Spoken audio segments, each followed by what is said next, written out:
Guilty of trying to poison her neighbours by piping ammonia through the walls. Horrified. Absolutely horrified. I don't think we realised the extent of the situation until the fire brigade literally evacuated us from our home. Get on your bike, the scooter that could be a jam buster. And the festive season starts here. Join us for the first Christmas party of the year as the lights go on.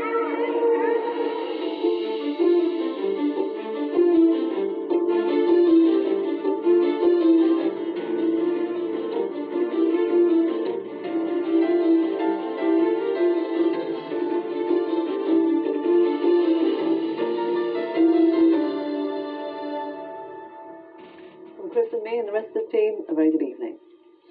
First tonight, a pensioner from Somerset has been found guilty of attempting to poison her neighbours by injecting a lethal mixture of petrol and ammonia through the walls of their homes. June Cronin-Simpson was described by the judge as potentially an extremely dangerous woman. June Cronin-Simpson arrived at court facing 5 charges of attempting to poison her neighbours in Yeovil. After 6 hours, the jury returned to find her guilty of 3 offences. They all took place here in Westfield Crescent, the home of the Geard family, who lived next door to Cronin-Simpson's mother. The court heard how, during 1997, the 61-year-old poured a toxic mixture of petrol and ammonia through the walls of number 68. She first drilled a series of holes, then sent the lethal liquid through a network of pipes. Her victims say they lived in terror. Horrified. Absolutely horrified.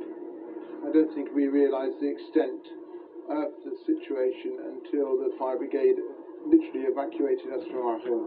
So what was it like living next door to June Cronin-Simpson? Living next door to her at the time was all right, and then it just turned to hell last December. After her arrest, the pensioner, who is said to be suffering from paranoid delusions, spent 9 months in jail after the prison service forgot to bring her back to court. She was released last month and told News West then that she had no idea why her neighbours were afraid of her. Well, it's very odd, but then again, I mean, you know, I suppose if people don't like you, then they'll make accusations against you. You know, they just don't like me. I'm not very popular in this town, even though I am in actual fact. Sounds odd now, but I am actually still Marilyn Monroe of Yeovil. Describing Cronin-Simpson as a potentially very dangerous woman, the judge, His Honour Peter Thomas, remanded her in custody. He ignored her protest that she would not submit herself for psychiatric reports, adding, "I will have a report by hook or by crook." As the relieved Geard family left for home, Cronin-Simpson was taken to prison, and she will be sentenced on December the 10th. Steve Brodie, BBC News West, at Bristol Crown Court. Well, now to a tale of great courage in extreme danger. The Navy pilot who brought his jet safely home after the cockpit canopy exploded 40,000 feet up. Lieutenant Jack London said he never considered bailing out, even though pieces of the canopy had blown into the engine. Well, now he's been given an award for his bravery. At 40,000 feet up and 600 miles an hour, the last thing you want is to have your windscreen smash. But that's exactly what happened to Lieutenant Jack London. On a training flight over the Gulf of Aden, the canopy exploded. Photos taken at the time show the extent of the damage. But he stayed calm, dived 35,000 feet in just 30 seconds, and brought the aircraft home. I didn't realise how close it was until I got back to the ship. The engineers checked the aircraft over. They discovered that the engine had been wrecked. Bits of the perspex had actually gone down through the engine.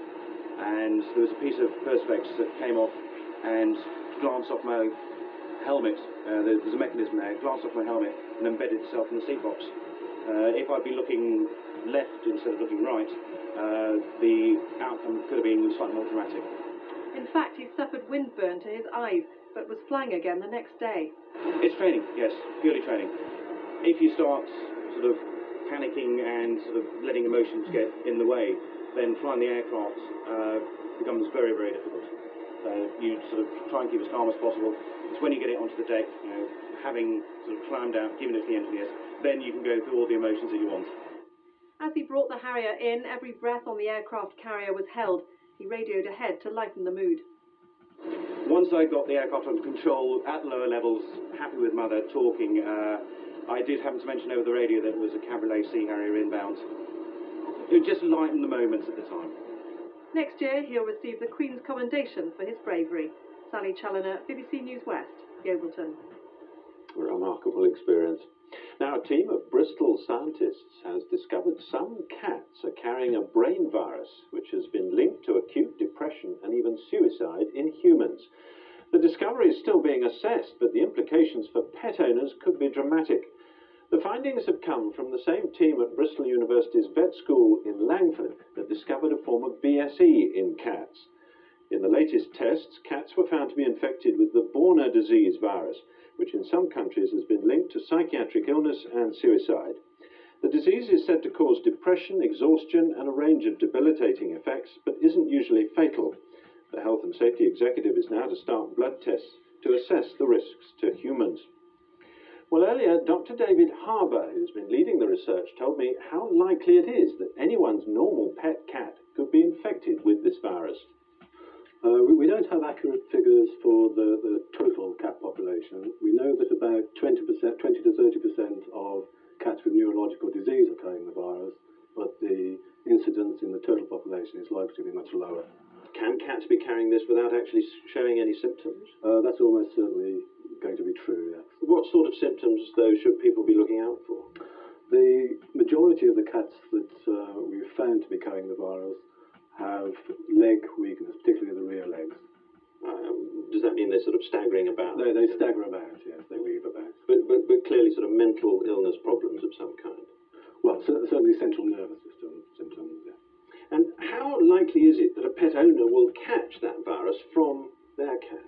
Well, we think at the moment it's probably a very low possibility because it's known that cats do not transmit the virus readily to other cats, so it's not very likely that they'll transmit it to a human. Now, this is the first time that the virus has been found in any animal in this country, although it has been known in other animals elsewhere, hasn't it? Where's this coming from? Well, it's possibly been present in this country for many years, but not being detected, or it could have been introduced fairly recently by importation of animals, particularly horses. You think also that it might be coming from rodents, cats and well, mice? There is a current opinion that Borna disease virus is actually a rodent virus, and it's transmitted to cats when cats catch them and eat them, and it's transmitted to horses, etc., when they graze contaminated pastures. So, pretty alarming. Lots more to be found out about this one. There are large gaps in our knowledge of this virus. Dr. Harbour, thank you very much. Okay. Now some business news. 125 jobs are to go at Magnox Generation, formerly known as Berkeley Nuclear Laboratories in Gloucestershire.